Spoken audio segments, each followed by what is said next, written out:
امام حسن کو زہر دیا گیا، انتڑیاں نہ کٹ کٹ کے باہر گر رہی۔ اس شہزادے کی جس نے حضور کی گود میں عمر گزاری، محبوب کے کندھوں پہ رہنے والے حسن ابن علی جناب امام حسین حاضر بارگاہ ہوئے تو ہاتھ پکڑ کے بھائی کا چوم کے رو پڑے۔ بھائی پیارے بھی تو بڑے ہوتے ہیں نا، بڑے پیارے ہوتے ہیں، اور ان لوگوں کا منصب بڑا انوکھا ہے، شدید تکلیف ہے۔ تو امام حسین کہتے ہیں میرے بھائی حسن بتائیے آپ کو زہر کس نے دیا؟ رو کے پوچھتے ہیں۔ بھائی کا ماتھا چوم کے امام حسن رو پڑے، کہنے لگے حسین میری مجبوری ہے، میں تمہیں نہیں بتاؤں گا۔ کہا کیوں؟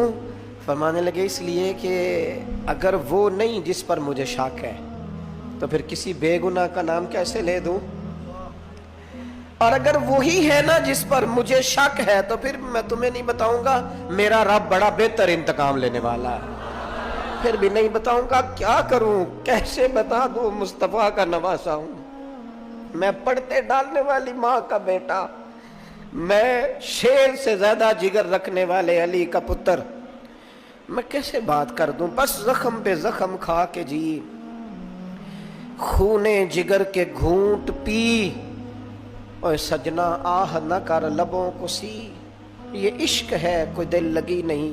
1450 سال گزرنے کے بعد اس ہزاروں کے مجمع میں سے ایک ایک بچے کو حدیث یاد ہے کہ حسن اور حسین جنتی جوانوں کے سردار ہیں۔ بتاؤ یزید کو نہیں آتی تھی؟ شیمر کو نہیں پتا تھا؟ کلمہ تو پڑھتے تھے نا یہ؟ عبید اللہ ابن زیاد کو نہیں پتا تھا؟ نبی پاک علیہ السلام کے کندھوں پر حسنین رہے، ان سب کو پتہ نہیں تھا؟ یہ جانتے نہیں تھے کہ یہ وہ حسنین کریمین ہیں جن کو حضور سنتے تھے، فرماتے تھے یہ میرے پھول ہیں دونوں؟ کیا بات رضا اس چمنستان کرم کی، زہرا ہے کلی جس میں حسن اور حسین پھول۔ آج 1450 سال گزرنے کے بعد امت کو حدیث آتی ہے کہ نبی پاک علیہ السلام نے فرمایا جس نے حسن اور حسین سے پیار کیا اس نے مجھ سے پیار کیا، جس نے ان سے بغض رکھا اس نے مجھ سے بغض رکھا۔ کلمہ پڑھتے تھے، مسلمان کہلاتے تھے۔ 10 محرم کو جمعے کا دن تھا، امام حسین امامہ باندھ کے گھوڑے پر بیٹھ کر خطبہ دینے لگے تو ایک شخص اندر سے بول کے کہنے لگا حسین تقریر لمبی نہ کر، ہمارا جمعہ لیٹ ہو رہا ہے۔ بلے ہو نمازیو، سامنے وہ شخصیت کھڑی ہے جس پر ابھی درود پڑھیں گے نماز میں، اللہم صلی علی محمد وعلا، ابھی درود پڑھیں گے حسین ابن علی پر، ابھی شہید کر کے ابھی درود پڑھیں گے، وہ سامنے کھڑے۔ اور امام حسین کا ایک جملہ تاریخ نے یوں لکھا ہے کہ شاید ریت کے ذرے بھی تڑپ گئے۔ امام علی مقام فرمانے لگے مجھے غور سے دیکھو، تمہیں پتہ ہے میں کون ہوں؟ تم جانتے ہو میں کون ہوں؟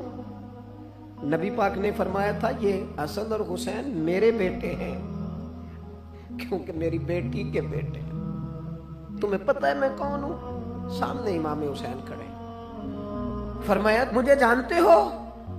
اور امام علی مقام فرمانے لگے میں تمہارے نبی کا نواسا ہوں، اور آج کے بعد تمہیں کسی نبی کا کوئی نواسا نہیں ملے گا، کیونکہ نبی پاک آخری نبی ہیں، اور جب حضور کے بعد کوئی نبی نہیں آئے گا تو کسی نبی کی اولاد کیسے ہوگی؟ تمہیں آج کے بعد کسی نبی کے نواسے کی زیارت نہیں ملے گی۔ میں کیسے آپ سے یہ بات آپ کو عرض کروں کہ سامنے حسین ابن علی بھی ہوں تو لوگ نفس کی خواہشیں پوری کرتے ہیں، لوگ اپنی کرسیاں پکی کرتے ہیں، لوگ گورنریاں پکی کرتے رہے، لوگ گڈ بک میں جانے کے لیے ایک دوسرے کو شاباشیاں دیتے رہے، جشن ہوتا رہا۔ سب سے پہلے ایک شخص نے امام حسین کا قافلہ روکا تھا، اس کا نام حور بن یزید تھا، سب سے پہلے اس نے روکا تھا، وہ ایک لشکر کا سپہ سالار تھا۔ جب امام حسین رضی اللہ تعالیٰ عنہ نے خطبہ پڑھا نا تو حور یزیدی فوج میں تھا، واپس گیا اور عبید اللہ ابن زیاد سے جا کے کہنے لگا، یا جو بھی وہاں لوگ موجود تھے یزیدی فوج کے، ان سے کہنے لگا تم نے تو کہا تھا کہ صرف راستہ روکنا ہے، تم نے تو کہا تھا کہ صرف ان سے کچھ منوانا ہے،